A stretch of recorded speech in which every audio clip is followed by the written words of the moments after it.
Gentleman yields back. For what purpose does Mr. Gaetz seek recognition? Strike last word. Gentleman is recognized.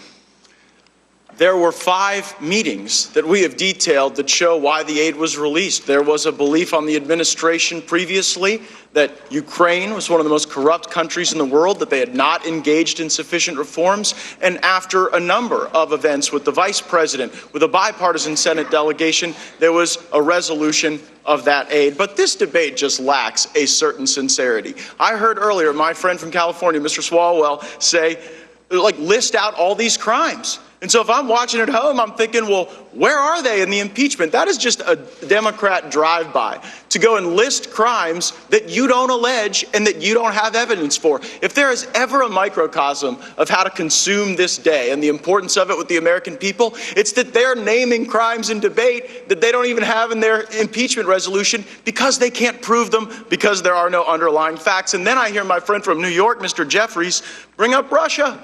Russia, the residue of impeachment theories passed and failed.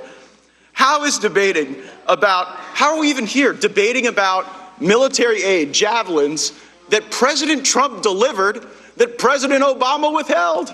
I hear them, crying these alligator tears, clutching their pearls over this notion that, Trump didn't give this aid, we got to go impeach him for it. Where was all this concern about how to make the Ukraine great again when Obama was president? You want to know our substantive defense? It's 4 things. They've never changed. I think Mr. Jordan dreams of them in his sleep. Both President Trump and President Zelensky said there was no pressure. We saw the call transcript, and there's no conditionality. There was never awareness on the part of the Ukraine that there was a delay in aid, and the Ukraine got the aid without opening the investigation that seems to be so troubling to Democrats. Everything you're going to hear them say today can be pretty much categorized into 3 areas. First, it's either stuff people presumed and had no direct evidence of, kind of their water cooler theory of the case. Second, it's hearsay. Somebody told somebody else that created some concern about the president's conduct, or it is reflective of a sincere policy disagreement about how to make the Ukraine great again. I heard all these folks come by that are part of the diplomatic corps, and they sure seem to believe that we ought to do everything for the Ukraine, but if the president disagrees with that, it is not impeachable conduct. Essentially, they're alleging a shakedown.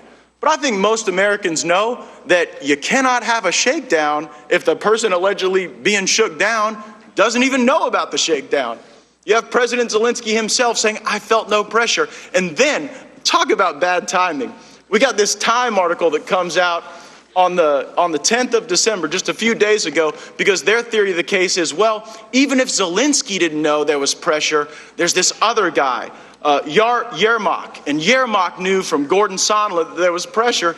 But the same day that they introduced their articles of impeachment, Yermak gives this interview with Time magazine, and he says, and I quote, Gordon and I were never alone together.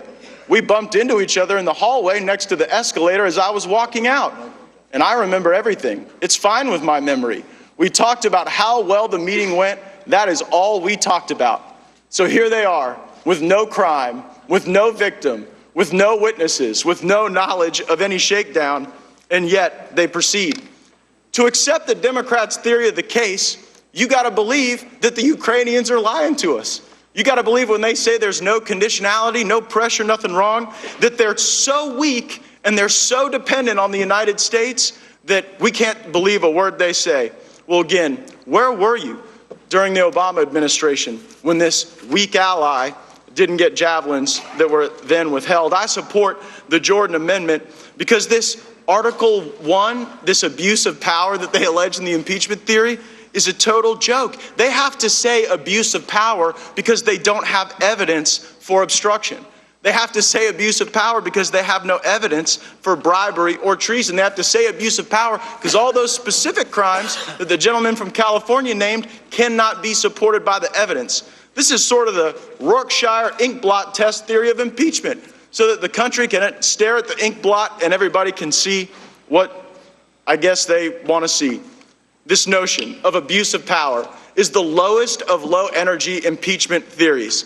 Heck, I don't know any political party that doesn't think when the other side's in the White House that they abuse power, they do too much. I got a lot of constituents that think Barack Obama abused his power, but you know what? We didn't do this to the country. We didn't put him through this nonsense and this impeachment. You all set the standard. We didn't set it. You said this would have to be bipartisan, compelling, and overwhelming. It ain't that, and this looks pretty bad. I yield back. Gentleman yields back. For what purpose?